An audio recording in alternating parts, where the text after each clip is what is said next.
James 1:27 says, "Pure and undefiled religion is this, taking care of widows and orphans in their time of need." Psalm 68 says, "He is a father of the fatherless." Like, God's nature is taking care of the fatherless. It's not something that God does. It's not something that's an external action. It's something that he does out of his nature. It's who he is.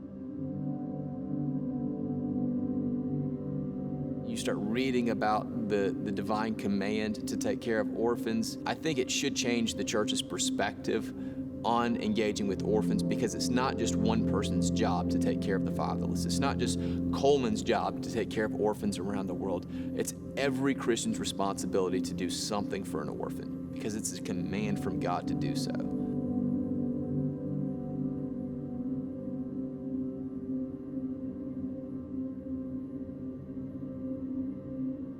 Every single day, people are dying just outside of Goma. Every single day, people's villages are getting raided and destroyed. Women and children are suffering and dying out there.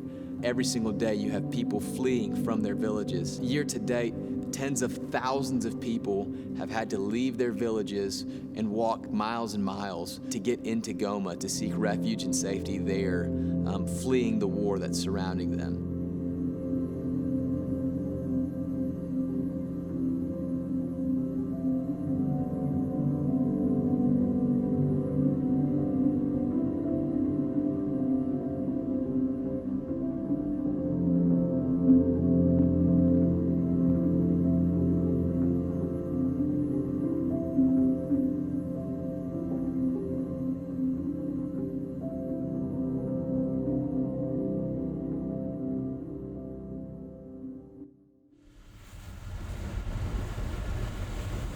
Going to Gisenyi, which is on the Rwandan side of the Goma border. Today we're going to cross the border into Goma and then just go see all the orphanage, Open Spring Orphanage. You know, I'm working with orphanages all across Africa, but this has just been something that I've been involved with since its infancy, and it's certainly my happiest place to be.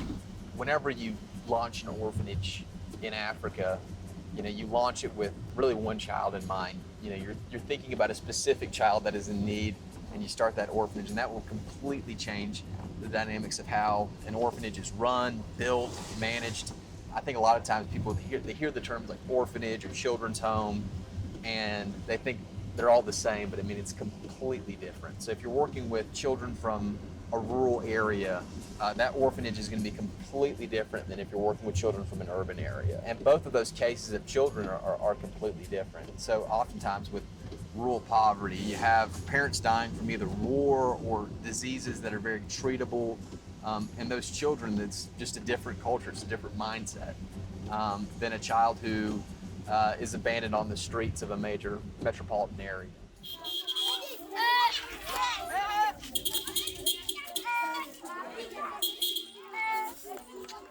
Hey, wait.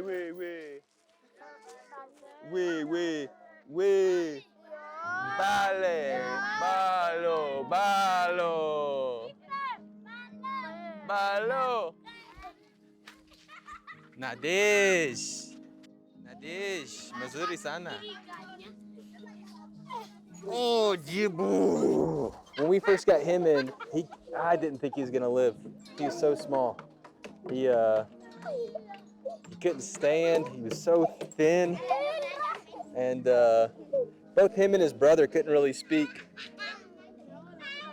Same with Priska here. Same with Priska. Olive right here, she's one of the first 15 kids. This is Lucy, her sister, but they're one of the first 15 kids into the home. I got a photo of her the first day she came into the home. When we were out in the bush, I got a photo of her then. And then she came in, and then we thought she was really sick, and she actually had to go to like a Ebola isolation treatment place for like 2 weeks before she came in, because everyone thought she had Ebola, but she didn't, thank God, and she's healthy, and she's doing great. This is Jordan. He just came into the home a couple weeks ago. So he's coming to himself. So over the past couple of weeks, he's just kind of been to himself, but he's starting to laugh, play a little bit more, but he's still just kind of getting accustomed. When you hold them, it's just like they almost feel like they just kind of collapse into you, you know? It's like, I don't know, many of them had a lot of neglect. So it's like you just hold them and they just kind of fall apart into you. Sweet. There are so many orphans, more orphans in that area of the world than we could ever imagine possibly assisting. The children at Open Spring, that opportunity for the children, it's only reserved for the most extreme cases. So all of those children, it's not just that we're working with orphans there. These are kids who are at the brink of survival. And so we're always looking for ways to support families to make it to where that child doesn't have to come into our children's homes. That's the last resort. We've got gates and wall around the children's home. Every single day there's kids that are just hanging out by the gate, just looking inside to see what's going on at the children's home. I think it's like powerful because it shows you the beauty of the children's home. It shows you how well the kids really are off in Open Spring, but it's also heartbreaking. It's a very visible reminder for someone like me. You always feel like there's kids that are just beyond your reach. So this is the girls' dorm right here. At first, all of the kids were sleeping downstairs. One of the first major projects that we did was completing this area. We actually built wooden bunk beds at first, but we brought in a bunch of kids from the jungle, and they just had so many, they're infested with so many different kinds of bugs. It really got into the wood. And so then we got these amazing metal bunk beds. It's been huge. And so every night, I think about 40 girls sleep in this room right here. This is the boys' side. Now, one thing that I brought over from America, you can barely see it, but it's all these glowing stars, and they love it. And we actually got a couple of boys sleeping right here. These boys just sleep like freaking rocks, right? This is one of the newest boys right here, Jordan. Jordan, you can still see, is quite thin, pretty weakly. He's in the red shirt. And so he's come a long way in getting rehabilitated with his health, but he still has a little bit to go. And so when he wakes up, you can still kind of see he has that posture. You know, you can tell that he just kind of came into the orphanage. These bathrooms and showers, this was another big project, finishing these. And so these really just got finished, but we got a water tower up there. All the kids have running water, which is just so nice. You know, at first they were all taking buckets. We were paying widows to go down and fill up buckets of water from Lake Kivu, bring it all the way up here, and they were taking bucket showers. And so now we've got this running water, these showers, and it's just amazing. So this room and that room, and then this right here, this is all the infant wing. And so this will be primarily where infants sleep, newborns. This will be a changing room, playroom, room just to take care of the infants. And then we're putting a gate up right here, and so this will be an outdoor area. Taking care of children under the age of 5, most people don't do it. And so at first we started out the ministry, we said, hey, we're not gonna take in any children under the age of 5. And then we took in a 4-year-old, then a 3-year-old, then a 2-year-old, and then a 1.5-year-old, and then a 1-year-old, and now we've got several infants here. And so we're converting this space to be a space just for the infants as young as newborns. So we haven't had the capacity to do that, but we just laid this tile down. We got a bunch of new stuff in here that's given us the capability to be able to take care of infants. This is the dining hall. At first it was a study hall, dining hall. Again, everything here started out super bare, and so we didn't have any of these tables or anything like that. We didn't have any of the paintings on the wall, and it's just been one little step after another. First, the kids were all eating on the floor, off of plates, of course. But yeah, I'm super stoked about these tables. I think they look amazing in here. We're gonna have to build a couple more here very soon because there's too many kids here right now.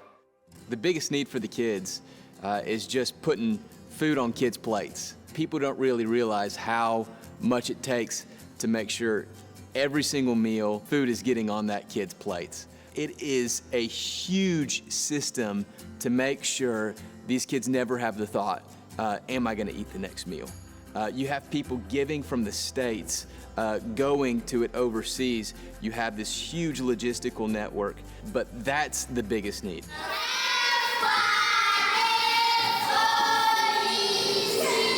Putting kids into school, people think, oh, school is free all around the world. It's not. School fees are a huge expense. And then just being able to pay caregivers who have a genuine love and interest in these children to be able to raise them. All of those are huge expenses. One thing that we don't really see a lot of with orphan care is how much work goes into it behind the scenes. There's so many thoughts that our kids don't have. And I think those thoughts that they don't have is the reason why there's so much joy in a place like Open Spring. Our kids don't have the thought of, am I going to be able to eat the next meal? Our kids know they're gonna be eating every single day. Our kids never have the thought, am I going to eat? Am I going to eat tonight? Am I going to have the luxury of having a meal? They're gonna eat. And then likewise, they never have the thought when they're going to bed, is someone going to come in and raid my home? You know, throughout DRC, just with the war going on there, I mean, so many villages are just getting decimated by these military forces. They come in there, they destroy everything, people die, and there's a thought in the back of so many children's heads right now in DRC, is someone to come in and destroy everything. Am I gonna eat tonight? And none of our kids ever have those thoughts. So all of these are children from the community. We just started this program several months ago, but 50 children, we've got them on a list. So these are the only kids that come. They come here and they get food multiple times a week. They have access to all of the education here, and we also provide health care for them. When we started this program in May, the first day, so many of these kids right behind us, they came in and they were very sick. We didn't understand how sick they would be, and we fed them, and most of them vomited right here because their stomachs couldn't process the food. They've been victims of malnourishment so badly. So we had to change the diet up a little bit to be able to make their stomachs accustomed to receiving the nourishment. You see these kids coming in from the community. These are a lot of the kids that are part of the educational program as well. Some of them aren't, they're just extra kids from the community, but if you watch them when they're coming in, you see how fired up they are. These are just kids from the community, and they're just fired up to be in here. And so it's like it's like getting a ticket into Disney World. This place is an oasis in this community. You know, when we got this playground in, we'd just open the gates, we'd have 100 kids in here just to play on this playground. It's just something that really sucked to be able to minister to these kids so well and neglect the kids of the community. And so as soon as we got a little bit of a budget, we launched this, and it's just been a huge dream of mine. And this is a place of salvation for so many people, like physical. And these kids see it, and so I'm happy that we're being able to provide for 50 kids right now. And hopefully this program can just keep expanding and expanding and expanding.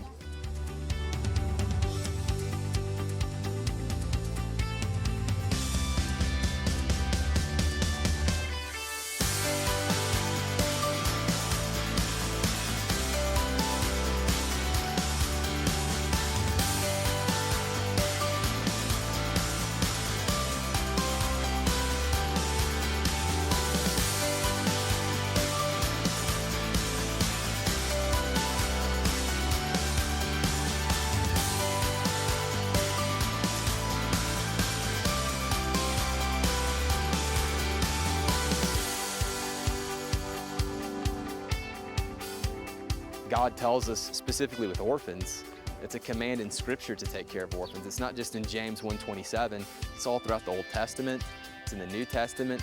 Everyone can do something. It might not be starting an orphanage, it might not be adopting. I think those are two great things to do. You can pray.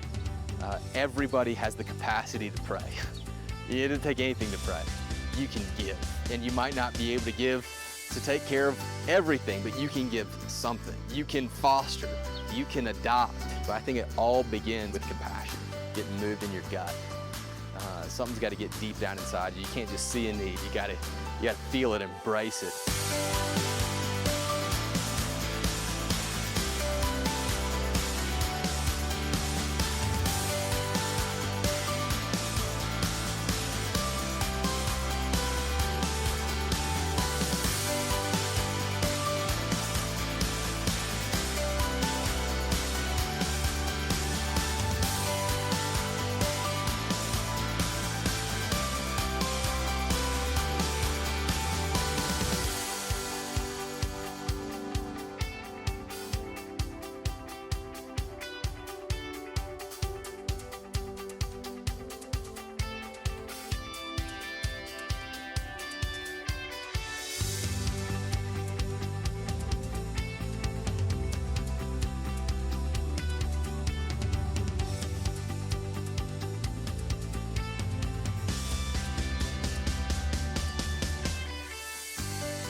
Hello, my name is Alan Malloy, and I'm the senior pastor of New Life Church in Canton, Georgia.